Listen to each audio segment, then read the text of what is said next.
باب متى یفطر المسافر اذا خرج۔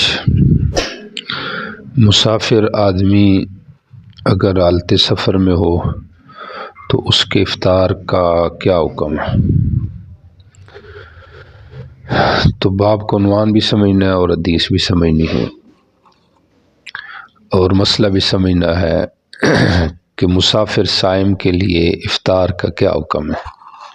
پیچھے تو حکم تھا نا کہ مسافر کے لیے دوران سفر کیا حکم ہے۔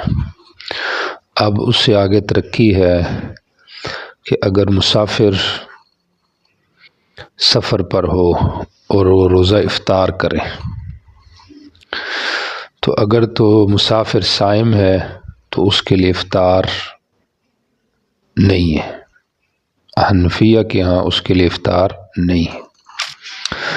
اگر مقیم ہے اور صائم ہے تو اب وہ سفر شروع کر رہا ہے تو اس کے لیے بھی افطار نہیں ہے۔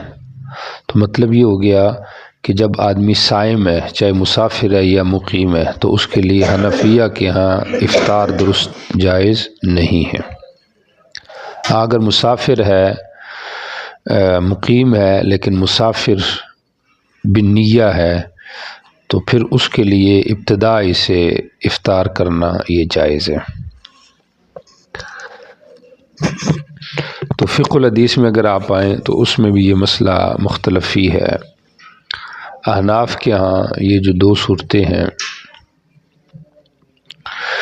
کہ مسافر صائم ہو تو اس کے لیے افطار درست نہیں، مسافر صائم، مقیم صائم ہو تو اس کے لیے بھی درست نہیں ہے۔ سمجھ آ رہی؟ امام احمد رحمہ اللہ کے ہاں دونوں صورتیں جو ہیں اس کے اندر افطار جائز ہے، یعنی مقیم بعدہ مسافر اس کے لیے بھی افطار جائز ہے اور مسافر صائم اس کے لیے بھی افطار جائز ہے۔ مالکیہ شافعیہ کے ہاں جو مسافر صائم ہے اس کے لیے افطار جائز ہے مطلقاً، اور جو مقیم بعدہ مسافر ہے اس کے لیے افطار جائز نہیں ہے۔ تو حنفیہ کے ہاں دونوں صورتوں میں افطار درست نہیں، امام احمد کے ہاں دونوں صورت میں افطار درست ہے، اور مالکیہ اور حنابلہ کے ہاں بلکہ مالکیہ اور شوافیہ کے ہاں مسافر صائم کے لیے افطار جائز ہے، مقیم مسافر یعنی مقیم بعدہ مسافر اس کے لیے افطار جائز نہیں۔ اب یہاں پہ جو روایت آ رہی ہے وہ روایت ابو بصرہ الغفاری کی ہے جو صحابی رسول ہیں کہ جب وہ شہر سے باہر نکلے تو انہوں نے کھانا منگوایا اور اس کو کھایا۔ بات سمجھ آ رہی؟ اب بظاہر یہ جو روایت ہے حنفیہ کے خلاف ہے، کیونکہ وہ جو فسطاط میں تھے تو وہاں پہ وہ مقیم تھے یا مسافر تھے۔ اگر وہ مقیم تھے بعد وہ مسافر تھے پھر بھی افطار درست نہیں تھا تو انہوں نے افطار کی ہے۔ اگر مسافر تھے فسطاط میں، مسافر صائم تھے تو مسافر صائم کے لیے بھی ہمارے افطار درست نہیں، تو دونوں صورتوں میں حنفیہ کے خلاف ہے۔ مالکیہ اور شوافی کے یہاں ایک صورت میں خلاف بنتی ہے، جب وہ وہاں پہ مقیم بعد و مسافر ہوں، یعنی فسطاط میں مقیم ہوں پھر وہ مسافر ہو گئے ہیں تو اب درست نہیں۔ ہاں اگر وہاں پہ وہ مسافر تھے تو مسافر آدمی صائم اس کے لیے تو وہ افطار کے قائل ہیں، اور دونوں صورتوں میں حنابلہ کے موافق ہیں کیونکہ ان کے یہاں مقیم بعد و مسافر یا مسافر صائم ان دونوں کے لیے افطار جائز ہے۔ تو اس لحاظ سے پھر حنفیہ کے مذہب میں یہ تعویل کرنی پڑے گی اس حدیث کی۔ سمجھ آ رہی؟ تعویل یہ کی گئی ہے کہ وہ وہاں پہ مسافر تھے یا مقیم تھے جو بھی صورت تھے، لیکن وہ غیر صائم تھے، انہوں نے روزہ رکھے ہی نہیں، یا تو وہ مقیم تھے وہاں پہ لیکن چونکہ نیت سفر کی تھی تو ایسے آدمی کے لیے ابتدائی سے افطار جائز ہے۔ تو مقیم تھے، بعد مسافر، روزہ رکھے ہی نہیں انہوں نے، یا وہ مسافر تھے اور انہوں نے پھر بھی روزہ نہیں رکھا، کیونکہ ہمارے مسافر اگر روزہ رکھ لے بعد میں وہ افطار نہیں کر سکتا، سمجھا، اللہ بعذر، عذر تو پھر ہر ایک کے ساتھ ہے نا، وہ تو الگ مسئلہ۔ تو یہ ہمارے ہاں دونوں صورتوں میں ہم یہ کہیں گے انہوں نے شروع سے روزہ رکھے ہی نہیں۔ اور یہ جو حدیث کے اندر آ رہا ہے کہ انہوں نے پھر کھانا منگوایا اور کھایا، سمجھ آ رہی، تو یہ مطلب انہوں نے اپنے افطار کا اظہار کیا کہ بھئی میں شروع سے روزے میں سے نہیں تھا، بات سمجھ آ رہی۔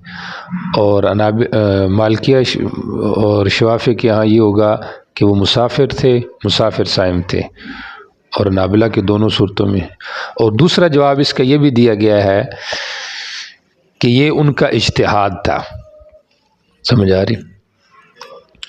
اور تیسرا یہ بھی دیا گیا ممکن ہے ان کے پاس کوئی روایت ہو لیکن احادیث میں مصرحہ نہیں ہے۔ بعض اوقات ہوتا ہے کسی صحابی کے پاس کوئی عمل، سمجھ آ رہی، نبی علیہ السلام کا، لیکن وہ واضح طور پہ مشہور نہیں ہوتا، تو یہ اس اعتبار سے۔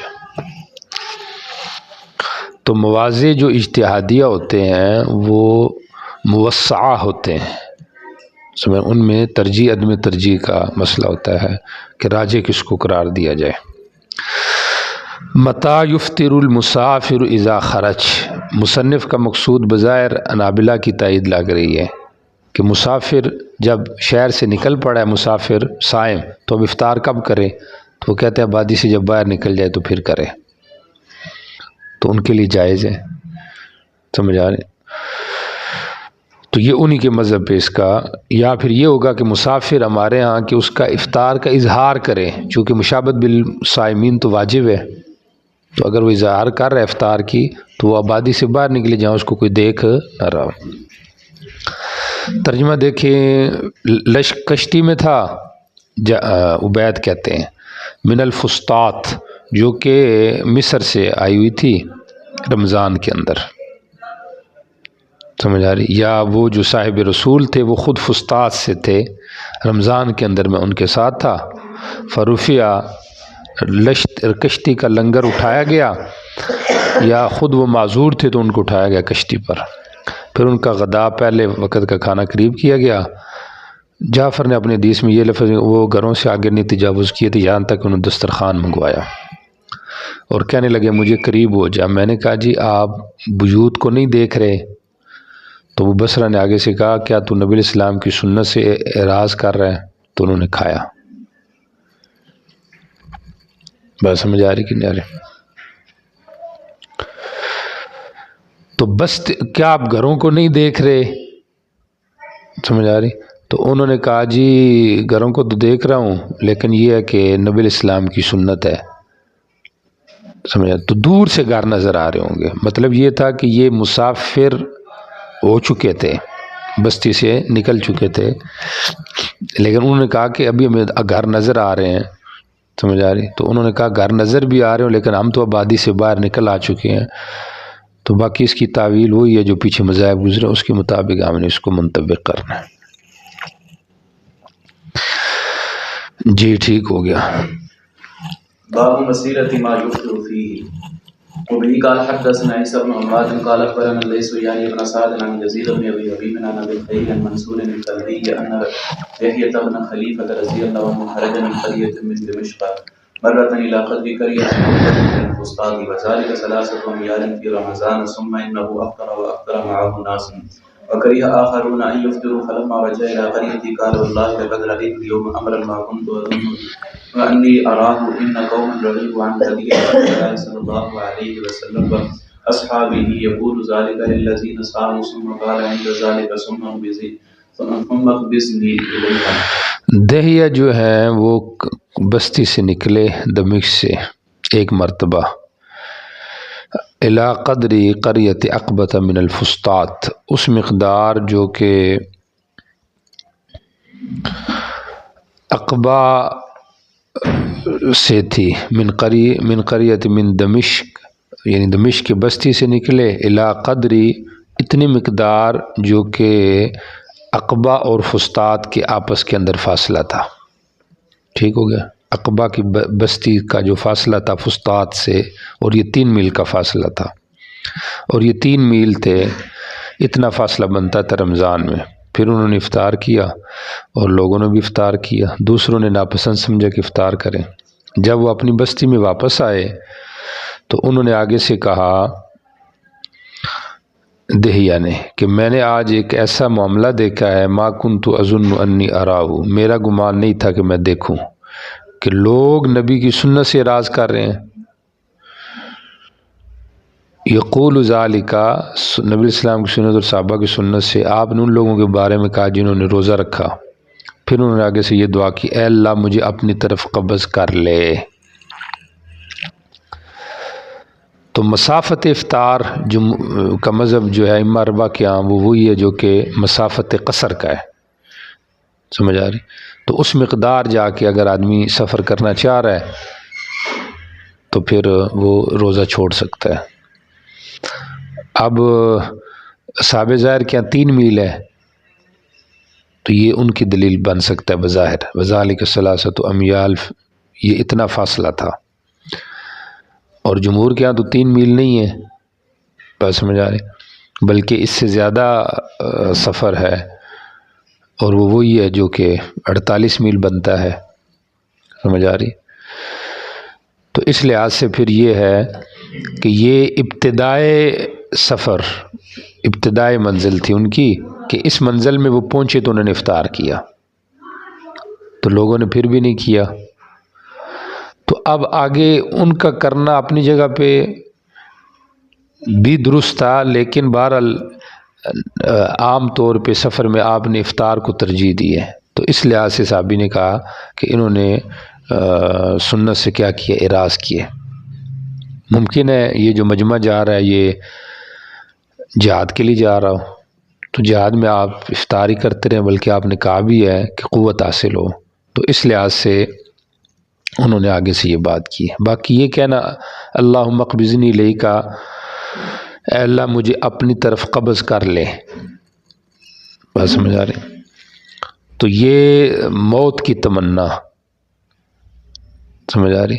اگر لحصول لقاء رب ہو تو پھر تو جائز ہے، اور اگر لزجر الحیات ہو کہ بندہ زندگی سے تنگ آ گیا ہے تو پھر ناجائز ہے، سمجھ آ رہی۔ تو یہ لقاء اللہ تھا کہ بھئی اللہ سے ملاقات ہو جائے، تو اس اعتبار سے انہوں نے اس کے لیے دعا کی۔ جی چلیں۔ وبه قال حدثنا مسدد قال حدثنا المعتمر عن عبيد الله بن نافع ان ابن عمر رضي الله عنهما كان يخرج الى الغابة فلا يفطر ولا يقصر۔ جی غابہ قریبی جگہ تھی تو نہ افطار کرتے نہ قصر کرتے۔ جی ٹھیک ہو گیا۔ باب فی من يقول صمت رمضان كله۔ وبه قال حدثنا مسدد جی اپنی جو تعریفات ہے وہ نہیں کرنی چاہیے۔ ایک آدمی کہ لو جی میں بڑا روزے دار ہوں، میں نے تو پورے رمضان روزہ رکھا ہے، تو آداب میں سے یہ ہے کہ عجب، تکبر، فخر و افتخار سے اپنے آپ کو بچائے، سمجھ آ رہی۔ اس میں آپ کے لیے بھی نصیحت ہے کہ آپ بھی جب عالم بنے تو اس کا لازمی خیال رکھیں۔ میں کی جو نسبت ہوتی ہے غلط ہوتی ہے، سمجھ آ رہی۔ میں نے یہ کر دیا، میں نے وہ کر دیا، میں نے یہ کہا، یہ نہیں کرنی چاہیے، سمجھ آ رہی۔ حیرانگی ہوتی ہے اسلاف کابرین پہ کہ جتنا انہوں نے عجز اختیار کی ہے اللہ نے ان کو اتنی بلندی دی ہے۔ من تواضع للہ رفعہ اللہ۔ رفعت جو ہے وہ نہ الفاظ سے ہوتی ہے، نہ کیمروں سے ہوتی ہے، نہ بڑے مجمع سے ہوتی ہے، یہ اللہ کی طرف سے رفعت ہوتی ہے کہ جو اللہ ان کو عطا کرتا ہے۔ تو اس لحاظ سے اپنی طرف کبھی بھی نسبت نہ کی جائے۔ اس لیے جو شیخ تھے غلام حبیب صاحب رحمۃ اللہ علیہ، تو وہ بڑے عاجز مزاج آدمی تھے۔ تو ہمارے عاجز مزاج جو آدمی ہوتا ہے اس کے افعال کو کم لوگ لیتے ہیں، حالانکہ ایسوں کو تو زیادہ فالو کرنا چاہیے۔ تو وہ نہیں کرتے تھے، وہ اگر کوئی ایک لفظ بھی کسی سے نقل کر دیتے تو وہ کہتے تھے فلاں کتاب میں ہے، فلاں عالم کہتا ہے، فلاں سے میں نے سنی ہے، سمجھ آ رہی، تو وہ اس کے قائل تھے۔ تو یہ ہونا چاہیے۔ یہ جو حذف ہے استاذ کا بیچ میں سے، یا ہر چیز کی نسبت اپنی طرف کرنا جو ہے، یہ درست نہیں ہوتا، تو آپ بھی اس کا خیال رکھیے گا۔ جی چلے جی۔ وبه قال حدثنا مسدد قال حدثنا يحيى عن المهلب بن ابي حبيبه قال حدثنا الحسن عن ابي بكر رضي الله عنه قال قال رسول الله صلی اللہ علیہ وسلم لا يقولن احدكم اني صمت رمضان كله وقمت كله فلا ادري اكره التزكيه او قال لا بد من نومه۔ میں نے پوری رات قیام کی ہے، اس طرح نہ کہ فلا ادری، راوی کہہ رہا ہے مجھے نہیں پتا کہ آپ نے تزکیے کو ناپسند سمجھا یا آپ نے یہ آگے سے کہا کہ بھئی سونا بھی تو آیا ہے نا، رقدہ کوئی غفلت بھی تو آئی ہے نا۔ یعنی ایک آدمی کہتا ہے میں ساری رات میں نے عبادت کی، تو بھئی کچھ سویا بھی تو ہے نا، تو پھر یہ کیسے ٹھیک ہوگا جو میں نے ساری رات عبادت کی ہے؟ تو یا تزکیے کی وجہ سے آپ نے منع کیا ہے لا تزکوا انفسکم، یا ویسے کہ اس کی بات حقیقتاً تو ٹھیک نہیں ہے نا، تو اس طرح اس کو کہنا نہیں چاہیے۔ کمال وہ ہے جو غیر آدمی معترف ہو، دوسرا پیٹھ کے پیچھے کہ ہمارا ایک عزیز تھا، بلکہ اب بھی ہے، وہ عموماً اپنی تعریف خود کرتا ہے، سمجھ آ رہی ہے، بلکہ اپنے احسانات یاد کرواتا ہے، بھی فلاں کے ساتھ میں نے یہ کیا، اس کے ساتھ یہ کیا، اس کے ساتھ یہ۔ اب جب وہ اپنی تعریف خود کرتا ہے، احسان جتلاتا ہے، تو لوگ اس کی تعریف نہیں کرتے، سمجھ آ رہی ہے۔ آپ نیکی کریں، کسی پہ احسان نہ جتلائیں، خود وہ آدمی جس کی آپ تعریف کریں وہ کہے گا یار یہ آدمی اس نے میرے ساتھ یہ نیکی کی ہے، اور اگر آپ لوگوں کے سامنے کہیں گے جی میں نے اس کے ساتھ یہ کیا، تو وہ کہے گا یار یہ نیکی بھی کرتا ہے اوپر سے احسان بھی جتلاتا ہے۔ جی چلیں۔ عیدین کا جو روزہ ہے یہ بالاتفاق حرام ہے، گناہ ہے، یہ جائز نہیں ہے۔ باقی ایام تشریق کا جو روزہ ہے جمہور کے ہاں وہ بھی منع ہے، اگلا مسئلہ وہ آ رہا ہے۔ اور ایام تشریق کے روزوں کی جو نظر ہے جمہور کے ہاں منعقد ہی نہیں ہوتی، کیونکہ وہ کہتے ہیں کہ یہ امر منہی عنہ کی نظر ہے، تو گناہ کی نظر تو گناہ ہے، تو جب گناہ ہے تو پھر اس کی نظر کیسے صحیح ہے؟ یہ تو دو عبادت اور نہیں آپس میں کیسے جمع ہو گئے؟ احناف کہتے ہیں کہ فی نفسی نظر تو روزے کی ہے، روزہ تو ٹھیک ہے، قبول غیری ہے، لہذا ان ایام میں نہ رکھے نظر، یعنی نظر پوری کرے لیکن بعد کسی دنوں میں ان کو کیا کرے؟ قضا کرے۔ باقی عیدین میں ایک یوم فطر ہے اور ایک یوم الاضحیٰ ہے، اور ایام تشریق کے اندر جو روزے آ رہے ہیں وہ آپ کو پتہ ہے کہ ایام تشریق پہلے دیکھے کتنے ہیں، تو ایام اضحیہ جو ہیں وہ 10، 11، 12 ہیں، شوافع کے یہاں 13 بھی ہیں، 4 دن ہے، ٹھیک ہو گیا۔ اور ایام تشریق کے اندر جو ہے وہ آتا ہے 9، 10، 11، 12، 13، ٹھیک ہو گیا۔ تو 3 دن بیچ میں ایسے ہیں 11، 12 کہ یہ ایام اضحیہ بھی ہیں، ایام تشریق بھی ہیں، ٹھیک ہو گیا۔ اور باقی جو آخری دن ہے 13 ہو گیا، تو یہ ایام تشریق ہے، ایام اضحیہ نہیں ہے، اور 9 بھی ایام تشریق ہے، ایام اضحیہ نہیں۔ جی چلے جی۔ وبه قال حدثنا قتيبة بن سعيد وزهير بن حرب وهذا حديثه قال حدثنا سفيان عن الزهري عن ابي عبيد قال شهدت العيد مع عمر رضي الله عنه فبدا بالصلاه قبل الخطبه ثم قال ان رسول الله صلى الله عليه وسلم نهى عن صيام هذين اليومين اما يوم الاضحى فتاكلون من لحم نسككم واما يوم الفطر ففطركم من صيامكم۔ جی، قربانی کے گوشت کھاتے بھی، اور یوم فطر تو وہ یہ جو افطار کا دن ہے، یعنی روزوں سے افطار ہو گیا گویا کہ۔ جی چلے۔ وبه قال حدثنا موسى بن اسماعيل قال حدثنا وهب قال حدثنا عمرو بن يحيى عن ابي سعيد الخدري رضي الله عنه قال نهى رسول الله صلى الله عليه وسلم عن صيام يومين يوم الفطر ويوم الاضحى وعن لبستين السماء وان يختبئ الرجل في الثوب الواحد وعن الصلاه في ساعتين بعد الصبح وبعد العصر۔ 2 دن کے روزوں سے منع کیا، 2 خاص قسم کے جو لباس ہیں پہننے کے طریقے، ایک سماح، سمجھ آ رہی ہے، اور ایک ہی کپڑے کے اندر احتباء کرنا۔ تو ان دونوں سے آپ نے کیا کیا ہے؟ منع کیا ہے۔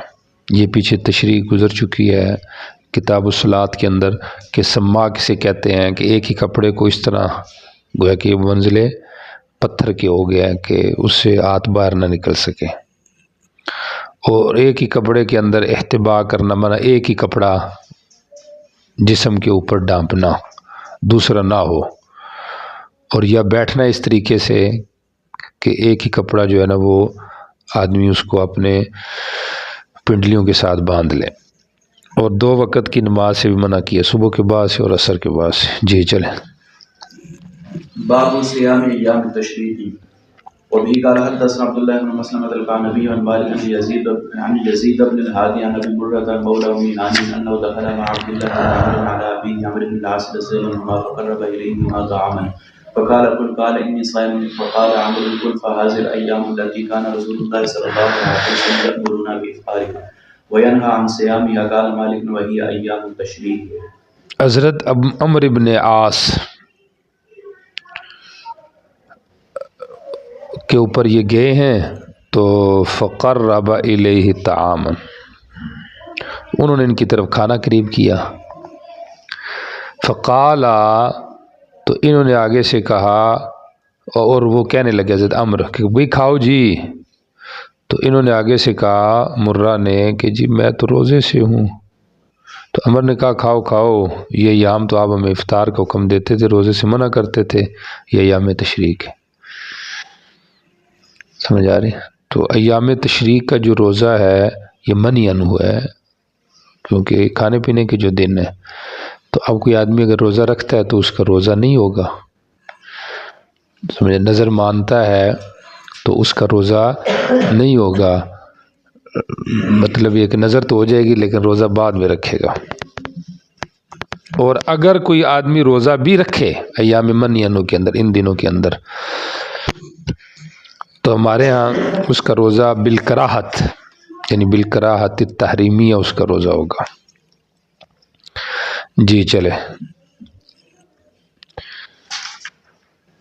وبه قال حدثنا الحسن بن علي قال حدثنا وهب قال حدثنا موسى بن علي وبه قال حدثنا عثمان بن ابي شيبه قال حدثنا وكيع عن موسى بن علي والاخبار في حديث وهب قال سمعت ابي انه سمع عقبه بن عامر رضي الله عنه قال قال رسول الله صلى الله عليه وسلم يوم عرفه ويوم النحر وايام التشريق يعيدنا اهل الاسلام وهي ايام اكل وشرب۔ نبی علیہ السلام نے فرمایا عرفہ کا دن اور نحر کا دن، ایام تشریق کا دن ہمارے ہاں یعنی اہل اسلام کے ہاں عید ہے، اور یہ کھانے پینے کے دن ہے۔ تو شیطان ہے نا انسان کو گمراہ کرتا ہے، جو روزے کے دن ہے اس وقت یعنی بندہ نہیں رکھے گا روزہ، اور جہاں منع ہے وہاں رکھے گا، اور بدتی آدمی کی بھی یہی ہے کہ جہاں شریعت نے کچھ قیودات رکھی ہے تو وہاں پہ وہ عموم کر دے گا، اور جہاں رخصت رکھی ہے تو وہاں پہ وہ تقییدات شروع کر دے گا۔ سمجھ آ رہی کہ نہیں آ رہی؟ تو بدعات بھی اسی سے جنم لیتی ہے۔ حالانکہ ہونا یہ چاہیے جہاں شریعت بول رہی ہے وہاں بندہ بولے، اور جہاں خاموشی ہے وہاں خاموشی رکھے۔ خاموشی کی جگہ پہ بولنا یہ جاہل کی نشانی ہے۔ یہ مسئلہ آپ بھی یاد رکھیں، آپ بھی علماء بن رہے ہیں، مسکوت عنہا مسائل کے اندر چپ رہنا چاہیے، مسکوت عنہا مسائل کے اندر چپ رہنا چاہیے، اور یا رائے کا اظہار کریں لیکن رائے کی حد تک کریں، اس میں غلو نہ کریں۔ جب اس میں غلو کریں گے تو پھر اس میں کام گڑبڑ ہوگی۔ احوط یہی ہے چپ ہو جائیں۔ سمجھ آ رہی؟ مثلا فرض نماز کے بعد دعا نبی علیہ السلام کی حدیث سے، صحیح حدیث نہیں ثابت، صحابہ کی آثار سے ثابت ہے لیکن وہ خود ضعیف ہیں، تو اس میں اسلم یہ ہے کہ بندہ چپ ہو جائے۔ مسئلہ یہی ہے کہ عید فرض نماز کے بعد نہیں ہے، لیکن پھر بھی یہ مسکوتانہ مسائل میں سے ہے۔ کیوں؟ اس لیے کہ اگر یہ دین کا کوئی ایسا ضروری امر ہوتا تو نبی علیہ السلام یہ صحابہ واضح کرتے نا، سمجھ آ رہی؟ واضح کرتے، یہ نفین بھی واضح کرتے کہ بھئی اسلام تک وہ آپ بول رہے ہیں، آگے وہ چپ ہو گئے ہیں، تو مطلب مسئلہ تو یہی ہے کہ نہیں ہے، لیکن پھر بھی نفین بھی صراحت نہیں ہے۔ تو اس لحاظ سے ان جیسے مسائل جو ہوتے ہیں مسکوت عنہا مسائل، ان میں انسان کو خاموشی اختیار کرنا اس کے لیے سالمیت ہے۔ جی چلیں۔ باب النهي أن يخص يوم الجمعة بالصوم۔ دیکھیں جمعے کے دن روزہ رکھنا، اس کی جو تخصیص آ رہی ہے یہاں پر، تو اس کا ذکر آ رہا ہے کہ تخصیص نہ کی جائے۔ جمہور تو تخصیص کے قائل نہیں ہے، کراہت کے قائل ہیں۔ حنفیہ میں دو قسم کے اقوال ہیں، ایک میں جواز کا قول ہے، اور دوسرا حضرت گنگوئی رحمہ اللہ جو فرماتے ہیں وہ یہ ہے، جس طرح اور بھی لوگوں نے لکھا ہے حنفیہ میں سے، کہ کراہت تنزیہیہ موجود ہے۔ سمجھ آ رہی؟ اور حضرت گنگوئی یہی فرما رہے ہیں کہ جو ایام مرغب فیہا ہے، مخصوص بہا ہیں، جن کی تخصیص کی گئی ہے، جس طرح کہ محرم کا روزہ ہو گیا، عرفہ کا روزہ ہو گیا، تو یہ مرغب فیہا ہے۔ سمجھ آ رہی؟ تو ان میں تو تخصیص کرنی چاہیے، اور جہاں پہ تخصیص کی بات نہیں ہے بلکہ الٹا نہیں آ رہی ہے، تو لہٰذا اس میں پھر یہی ہوگا کہ کراہت ضرور ہے۔ سمجھ آ رہا؟ ان کو خاص نہیں کرنا چاہیے۔ تو باب النہی ان یخص یوم الجمعۃ بالصوم، اور تخصیص یوم الجمعہ کی بئی بانا کہ یہاں جمعے کا دن ہے، فضیلت کا دن ہے، لہٰذا میں اس دن روزہ رکھوں، تو اس اعتبار سے ہے۔ اور اگر کوئی ایک اور بندہ ہے، اس کی عادت ہے، یا اس کو ایک عام دن کے اعتبار سے روزہ رکھتا ہے کہ چلو جی میں نے روزہ رکھنا ہے، جمعہ ہے تو آج رکھ لیتا ہوں، ہفتہ ہے آج رکھ لیتا ہوں، تو اس اعتبار سے پھر جمعہ میں بھی روزہ رکھ سکتے ہیں۔ اور نہیں بھی انفراداً روزے کی ہے کہ صرف جمعے کا روزہ رکھے، اگر آگے پیچھے ساتھ ملا لے تو پھر اس میں اجازت ہے۔ جی چلیں۔ وبه قال حدثنا مسدد قال حدثنا ابو معاويه عن الاعمش عن ابي صالح عن ابي هريره رضي الله عنه قال قال رسول الله صلى الله عليه وسلم لا يصوم احدكم يوم الجمعه الا ان يصوم قبله يوم او ٹھیک ہو گیا، ٹھیک ہو گیا۔ باب النهي ان يخص يوم السبت بالصوم، ہفتے والے دن کی تخصیص روزے کے اعتبار سے، تو اس کی بھی یہاں پہ منع ہے کہ یہ تخصیص منع ہے۔ سمجھ آ رہی؟ اور آگے باب رخصت فی ذالک میں رخصت ہے۔ تو مالکیہ جو ہے وہ بلکہ نہیں کے قائل ہیں کہ ہفتے والے دن کی تخصیص کرنا یہ منع ہے، اور شوافع اور احناف وغیرہ جو ہے وہ جائز ہیں، وہ کہتے ہیں کہ اگر ایک آدمی ہفتے والے دن روزہ رکھتا ہے تو وہ رکھ سکتا ہے۔ بات سمجھ آ رہی؟ تو اب یہاں پہ دیکھیں، پہلی جو روایت آ رہی ہے لا تصوموا یوم السبت الا فیما افترض علیکم، یوم سبت کا روزہ نہ رکھو، ہاں فرضی رکھو، مطلب نیرا یوم سبت کا روزہ نہ رکھو۔ سمجھ آ رہی؟ تو بظاہر یہ دلیل حنفیہ کی ہے دلیل کہ یوم سبت کا روزہ، مطلب یہ ہے کہ یوم سبت کا انفراداً روزہ رکھا جا سکتا ہے۔ تو گویا کہ دو باب ہو گئے ہیں۔ پہلے باب میں نہیں ہے کہ صرف ہفتے کا دن کا روزہ نہیں رکھنا چاہیے، اور دوسرے دن کے اندر کیا ہے کہ جس طرح کہ آگے آ بھی رہا ہے، ابن شہاب زہری سے پوچھا گیا کہ بھئی ان کے سامنے ذکر کیا گیا انہ نہیہ کہ بھئی ہفتے کے دن کے روزے سے منع کیا گیا ہے، تو انہوں نے کہا ھذا حدیث حمسی، یہ حدیث حمسی ہے۔ تو حاصل یہی ہے کہ امام ابو داؤد رحمہ اللہ، امام مالک رحمہ اللہ، ان حضرات کا یہ موقف ہے کہ یوم سبت کا جو روزہ ہے اس کی جو تخصیص ہے یہ جائز نہیں۔ سمجھ آ رہی؟ اور باقی حضرات کہتے ہیں کہ یہ روزہ رکھا جا سکتا ہے، روزہ رکھا جا سکتا ہے۔ تو دیکھیں ذرا پہلی روایت، جی پڑھیں جی۔ قال حدثنا عبيد بن مسعود قال حدثنا سفيان بن ابي بن حاوي قال حدثنا يزيد بن قبيس من اهل جبل قال حدثنا الوليد جميعا عن ثور بن يزيد عن خالد بن معدان عن عبد الله بن بصر السلمي عن اختي رضي الله عنها وقال يزيد الصماء ان النبي صلى الله عليه وسلم قال لا تصوموا يوم السبت الا فيما افترض عليكم وان لم يجد احدكم الا رهاء عنب او عود شجره فليمسكوا قال هذا الحديث منسوخ۔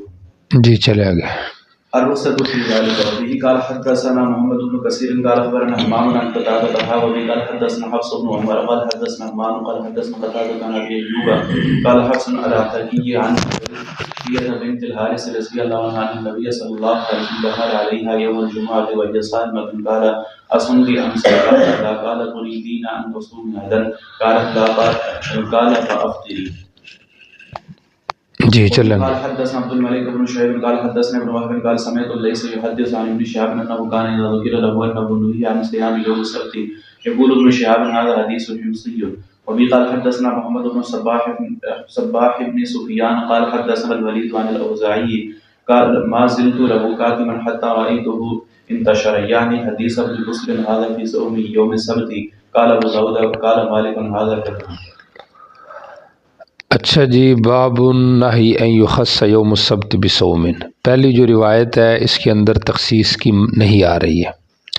اگلی جو روایت ہے اس کے اندر رخصت آ رہی ہے، لیکن رخصت کی جو روایت ہے یہ واضح نہیں ہے، بلکہ اس کو تو پچھلی باب کے ساتھ ہونا چاہیے تھا. دیکھیں ذرا روایت کا ترجمہ. نبی علیہ السلام ان پر داخل ہوئے زجویریہ پر جمعے کے دن، اور یہ روزے سے تھی. تو آپ نے فرمایا اسمتی امسی، کل تو نے روزہ رکھا تھا؟ انہوں نے کہا جی نہیں.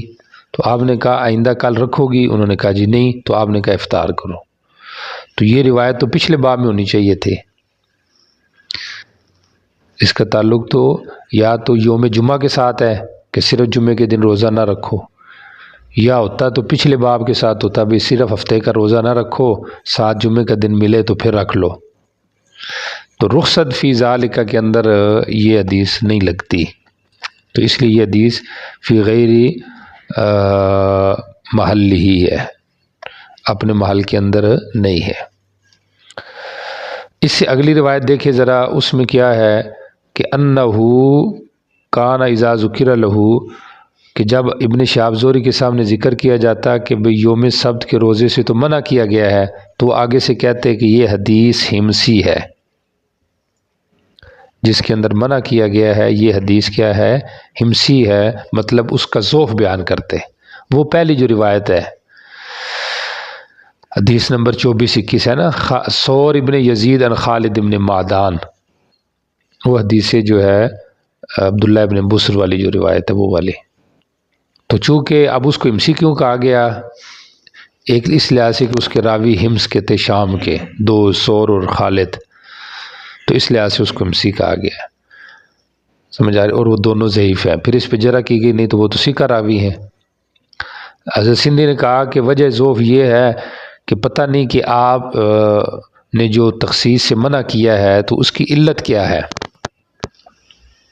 ہفتے والے دن روزے کی تخصیص سے آپ نے منع کیا، چونکہ اس کی علت کا پتہ نہیں تھا، تو اس لحاظ سے انہوں نے آگے سے ابن شہاب زہری نے یہ جرح کی ہے کہ یہ حدیث ہمسی ہے. مطلب ہمیں نہیں پتہ کہ اس کی وجہ کیا ہے. اچھا جی، اور اگلی جو اس سے روایت ہے، اوزائی کہتے ہیں کہ میں اس حدیث کو ہمیشہ چھماتا رہا ہوں. پہلی جو روایت تھی وہی جو عبداللہ ابن بصر والی، یہاں تک کہ میں نے دیکھا کہ وہ پھیل گئی ہے جو یوم سبت کے والے سے ہے. تو امام مالک کہتے ہیں کہ یہ کذب ہے. یہ کیا ہے؟ کذب ہے. سمجھ آ رہی؟ یعنی امام مالک، اب سمجھے مسلک مالکیہ کے ہاں یوم سبت کی جو تخصیص ہے وہ جائز ہے. سمجھ آ رہی؟ اور جمہور کے ہاں یوم سبت کی تخصیص جائز نہیں ہے. تو جمہور کا استدلال پہلی روایت سے یہ ہے کہ لا تصوم یوم السبت، کہ یوم سبت کی تخصیص جو ہے وہ نہ کرو. سمجھ آ رہی؟ تو لہٰذا یہ کیا ہو جائے گا؟ صرف یوم سبت کی تخصیص کرنا درست نہیں ہے. اور مالکیہ کے یہاں تخصیص جائز ہے، اس لحاظ سے امام مالک اس کے اوپر جرح کر رہے ہیں. باقی امام ترمذی نے بھی اس حدیث کی تحسین کی ہے جو پیچھے ہے نا، جس کو امام ابو داؤد نے کہا حاذا الحدیث منسوخ، ان کی یہ حدیث منسوخ ہے، تو امام ترمذی نے اس کی کیا کی ہے؟ تضعیف کی ہے. جی چلے، مذاہب کچھ مجھ سے مختلف ہو گئے ہیں، بہرحال جو ذہن میں تھا بتا دیا آپ کو. جی چلے. باب في صوم الدهر. وبه قال حدثنا سليمان بن حرب ومسدد قال حدثنا عماد بن زيد عن غيلان بن جرير عن عبد الله بن معبد الزماني عن ابي قتادة رضي الله عنه ان رجلا اتى النبي صلى الله عليه وسلم فقال يا رسول الله كيف تصوم؟ قال رسول الله صلى الله عليه وسلم بقوله فلما رأى ذلك عمر قال رضينا بالله ربا وبالإسلام دينا وبمحمد نبيا نعوذ بالله من غضب الله ومن غضب رسوله فلم يزل عمر يرددها حتى سكن غضب النبي صلى الله عليه وسلم فقال يا رسول الله كيف بمن يصوم الدهر كله قال لا صام ولا أفطر قال مسدد لم يصم ولا يفطر. توجہ کریں جی، صوم دہر جو ہے جمہور کے ہاں تو یہ منعن ہوا ہے، سمجھ آ رہی. احناف کے ہاں یہ صوم دہر یہ جائز ہے فی نفسی، لیکن چونکہ عام طریقے کے خلاف ہے اس لحاظ سے یہ منعن ہوا ہے، سمجھ آ رہی. بہرحال چونکہ اس کے اندر سارے مہینے میں سارا زمانہ جب روزہ رکھیں گے تو اس میں جو کراہت ہے تو وہ اس اعتبار سے کہ اس کے اندر ایام تشریق وغیرہ آ جاتے ہیں، سمجھ آ رہی. خلاف سنت ہونے کے ساتھ ساتھ ایام تشریق آ جاتے ہیں تو اس لحاظ سے اس کی کراہت ہے. باقی فی نفسی ہی ایک آدمی اگر مسلسل لگاتار روزے رکھے تو فی نفسی تو وہ جائز ہے، اس میں منع نہیں ہے، سمجھ آ رہی، لیکن عام عادت سے ہٹ کر ہے. جی چلیں جی آپ پڑھیں. او ما صام ولا افطر شك غيران قال يا رسول الله من يصوم يومين ويفطر يوما قال او يطيق ذلك احد قال يا رسول الله. آپ نے ان کو پہلے کہا کہ جو ہمیشہ روزہ رکھے اس کا نہ روزہ نہ افطار ہے، سمجھ آ رہی. یا دوسرے الفاظ لم یفطر، یا یہ الفاظ ہے ما صام ولا افطر، تو آپ نے مطلق نفی کر دی، سمجھ آ رہی. تو یہ تشدیداً نفی کیا آپ نے. یا ما صام ولا افطر علی طریق سنتی، سنت کے طریقے پہ اس نے روزے کا افطار اور روزہ نہیں رکھا. جی چلے. باقی یہ نہیں کہ اس کا سرے سے روزہ ہی نہیں ہوگا. ایک آدمی دہر رن روزہ رکھتا ہے ایام تشریق کے علاوہ تو روزہ تو اس کا ہو جائے گا. جی چلیں. قال یا رسول اللہ کیف بمن یصوم یوما ویفطر یوما قال ذاک صوم داؤد. آپ نے کہا یہ تو اچھی بات ہے. جی. یا رسول اللہ کیف بمن یصوم یوما ویفطر یومین قال وددت انی طبقت ذلك. مجھے خواہش ہے کہ مجھے بھی اس کی طاقت دی جائے. جی. ثم قال رسول اللہ صلی اللہ علیہ وسلم ثلاث من كل شهر ورمضان الى رمضان فهذا صيام الدهر كله. آپ نے کہا سارا رمضان رکھنا تو اس طرح کر لو، 8 مہینے سے 3، تو یہ کیا ہو جائے گا فاز صیام الدہر کلی. چونکہ الحسنۃ بعشر امثالہ ہے تو 3 روزے رکھے گا تو پورے مہینے کے برابر ہو گیا. جی. صيام عرفة إني أحتسب على الله أن يكفر السنة التي قبله والسنة التي بعده وصوم يوم عاشوراء إني أحتسب على الله أن يكفر السنة التي قبله. ٹھیک ہو گیا. وبه قال حدثنا موسى بن اسماعيل قال حدثنا مهدي قال حدثنا غيلان عن عبد الله بن معبد الزماني عن ابي قتادة رضي الله عنه بهذا الحديث زاد قال يا رسول الله أرأيت صوم يوم الاثنين ويوم الخميس قال فيه ولدت وفيه عليه القرآن. توجہ کریں، پیدائش اور قرآن کا انزال تو سوموار کو ہوا ہے، جمعرات کو تو نہیں ہوا، تو اس لیے صاحب منل کہتے ہیں یوم الخمیس، یہ وہم راوی کا وہم ہے، سمجھ آ رہی. یوم الخمیس کے لفظ نہیں. جی. وبه قال حدثنا عبد الرزاق عن معمر بن الزهري عن ابن المسيب وابي سلمة عن عبد الله بن عمرو بن العاص رضي الله عنه قال لقيني رسول الله صلى الله عليه وسلم فقال الم احدث انك تقول لا اقوم. مجھے یہ بیان کیا گیا کہ تو یہ کہتا ہے. جی. ولا اصومن النهار قال احسب. انہوں نے کہا جی، راوی کہتا ہے میرا گمان یہ ہے کہ انہوں نے آگے سے یہ کہا. جی. نعم یا رسول اللہ قال قلت ذاك. میں نے کہا ہے قیام بھی کر، سو بھی سے، روزہ بھی رکھ، افطار بھی کر. جی. شهر ثلاثة أيام. جی. ذاك مثل صيام الدهر. ٹھیک ہو گیا. قال قلت يا رسول الله إني أطيق. مجھے اس سے زیادہ طاقت ہے. قال فصوم يوما وأفطر يومين.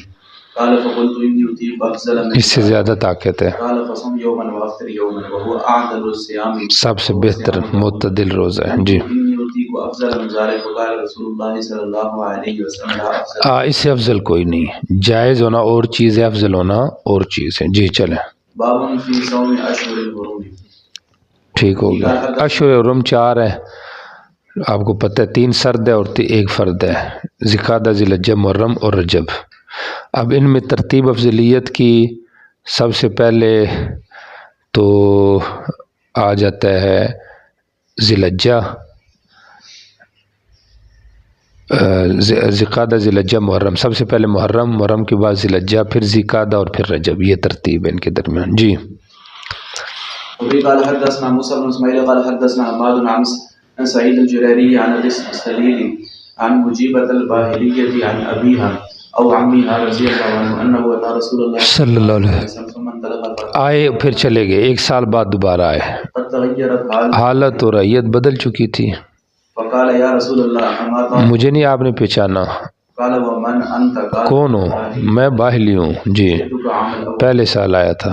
قال فما غيرك وقد كنت حسن الهيئة تو تو بڑی اچھی ایت والا تھا، صحت تیری ٹھیک تھی، آج کل گڑبڑ ہے جی. قلت ما اكلت طعاما منذ فارقتك الا بليل رات میں ہی کھانا کھاتا، دن میں روزے جی. قال رسول الله صلى الله عليه وسلم لما عذبت نفسك اپنے آپ کیوں تم جی چل. قال صم شهر الصبر رمضان کا مہینہ اور ایک دن ہر مہینے سے جی، قال زدني فان لي قوة اور قوت ہے. قال صم يومين دو قال دن. أحدي. قال صم ثلاثة 3 روزے رکھ اور زیادہ کرو. قال صم من الحروم واترك صم من الحروم واترك صم من الحروم واترك وقال باصابعه ثلاثة فظنها 3 انگلیوں سے آپ نے کہا 3 روزے رکھ، پھر کیا کر لے افطار کر، پھر 3 رکھ، پھر افطار کر لے، یعنی اس طرح آپ کہتے رہے. سمجھ آ رہی؟ اب ٹوٹل یہاں پہ 60 تو 2 مہینوں کے روزے ہو گئے نا، یعنی اب دیکھو نا شرورم کتنے ہیں، 4 ہیں، تو 3 دن رکھنے 3 دن چھوڑنے ہیں، تو یہ ٹوٹل 2 مہینے بچیں گے، 2 بیچ میں مائنس ہو جائیں گے. ایسے ہی ہے نا، 4 مہینے ہیں تو 3 رکھنے ہیں، پھر 3 چھوڑنے، 3 رکھنے ہیں، تو گویا کہ 4 میں سے 2 مہینے رکھنے، 2 نہیں رکھنے، تو 60 دن یہ ہو گئے. تو 60 دن یہ ہو گئے. اس کے بعد آپ نے کہا کہ بھئی ان کے علاوہ ہر مہینے میں 3، تو ان کے علاوہ کتنے مہینے بچتے ہیں؟ یہ ہو گیا نا 60، اور 30 دن بنا لو کون سے؟ رمضان کے، تو یہ کتنے بن گئے؟ 90. تو اشہر حرم اور رمضان ملا کے 90 دن، اور اگر اشہر حرم بھی ملاؤ، رمضان بھی ملاؤ، اور ان کے علاوہ ہر مہینے کے 3 دن ملاؤ، تو پھر کتنے بنتے ہیں؟ 90 یہ ہو گئے. باقی کتنے مہینے بنتے ہیں؟ 5 میں سے باقی 7 بچ گئے نا، تو 7 یا 21، تو 21 روزے باقی مہینوں کے لگا لو. تو 21 اور 90 کتنے بن جائیں گے؟ 111. تو یہ جو آپ نے کہا نا کہ یا یہ کر لو یہ کر لو، تو مطلب یہ آخر میں جو آپ نے کہا نا کہ محرم کے رکھ لو، تو محرم کے رکھ لو کا مطلب کہ اس کے علاوہ جو باقی مہینوں کے ہیں ان میں سے بھی آپ اس طرح کرو کہ 3 رکھ لو صرف، اور اشہر حرم کے ہر 3 کے بعد 3 ناغے کرتے جاؤ. تو اس لحاظ سے اگر وہ پچھلے ساتھ ملائیں تو 111 نہ ملائیں تو پھر یہ 90 دن ہے جی. چلیں. باب في صوم المحرم وبه قال حدثنا مسدد وقتيبة بن سعيد قال حدثنا وعوانة عن ابي بشر عن حميد بن عبد الرحمن عن ابي هريرة رضي الله عنه قال قال رسول الله صلى الله عليه وسلم افضل الصيام بعد شهر رمضان شهر الله المحرم وان افضل الصلاة بعد المفروضة صلاة من الليل لم يكن قتيبة الشهر قال رمضان. محرم کا روزہ افضل ہے، لیکن یہ محرم کا روزہ ٹھیک ہو گیا. افضل الصیام بعد شہر رمضان، رمضان کے مہینے کے بعد یہ کون سا مہینہ افضل ہے؟ روزہ ہے محرم. ٹھیک ہو گیا. اور اس کی وجہ یہی ہے کہ صوم یوم عاشورہ جو ہے یہ تو ویسے بھی ایک قول کے مطابق فرض تھا، اور محرم کی افضلیت جو ہے وہ رمضان کے بعد پہلے نمبر پر ہے، جیسے پیچھے آپ کو بتایا ہوں، تو اس لحاظ سے اس کا روزہ بھی افضل ہے جی. چلیں. باقی یہاں پہ کہا گیا کہ فرض نماز کے بعد تہجد افضل ہے، لیکن علماء نے وضاحت کی ہے کہ سنن مؤکدہ زیادہ افضل ہے بنسبت تہجد کے، کیونکہ یہ توابع فرائض میں سے ہے، تو فرض اعلیٰ ہے تو یہ اس کا تابع ہو کہ یہ بھی اعلیٰ درجہ ہو جائے گا. تو یہاں پہ حدیث میں کہا گیا ہے کہ تہجد افضل ہے، تو مطلق نوافل کے اعتبار سے جی. حدثنا عثمان يعني ابن حكيم قال سألت سعيد بن جبير عن صيام رجب فقال أخبرني ابن عباس رضي الله عنه أن رسول الله صلى الله عليه وسلم كان يصوم حتى نقول لا يفطر ويفطر حتى نقول لا يصوم. آپ روزہ رکھتے پھر افطار نہیں کرتے، افطار کرتے ہم کہتے روزہ نہیں رکھتے. تو آپ اس سے کیا بتانا چاہتے ہیں؟ محرم کے روزے کی فضیلت ثابت ہوئی یا فضیلت نہ ثابت ہوئی؟ چونکہ رجب کے روزے کی، رجب کے روزے کا پوچھا گیا نا، تو انہوں نے آگے سے یہ بات کی، تو دونوں قول کیے گئے. کسی نے کہا کہ رجب کے روزے کی یہاں پہ فضیلت بھی ثابت ہو رہی ہے، اور کسی نے کہا کہ فضیلت نہیں بھی. سر بار راجی ہے کہ رجب کے روزے کی فضیلت نہیں ثابت ہو رہی، کیونکہ رجب کے روزے کی فضیلت کے اعتبار سے کوئی روایت صحیح نہیں.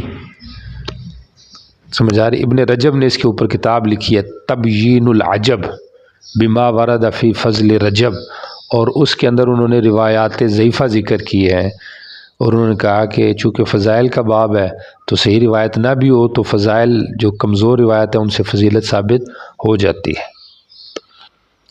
سمجھ آ رہی؟